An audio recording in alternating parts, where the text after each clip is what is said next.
In the last lecture, we refactored our code so that we have this check win function checking if we lost or won, and that we also have a new function for calculating the damage. With that, the attack function is working fine. We now want to implement the special attack.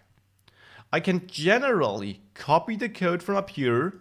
As a side note, always a good sign that you can refactor something, but for here I will leave it like this. And I will set up this to deal damage between 10 and 20, since it is our special attack. Now, in here, I of course also want to check if we won after dealing this special attack here.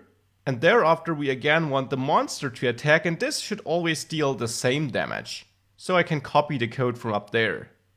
And yeah, we got some code duplication here.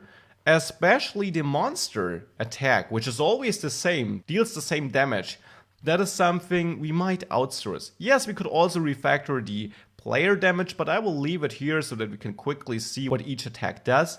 But I definitely want to refactor the monster damage. So let's do this. I'll add a new function, which I'll name monster attacks. This is a function here.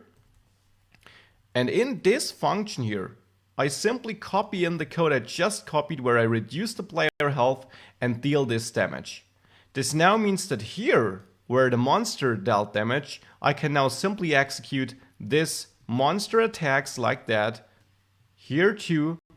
And with this in place, let's have a look at the application again. Let's start, attack, special attack, dealing more damage. Yeah, we're clearly winning here. You won, new game. Works just as well as before, now with an extra attack and the monster damage now also refactored to have a bit more cleaner code.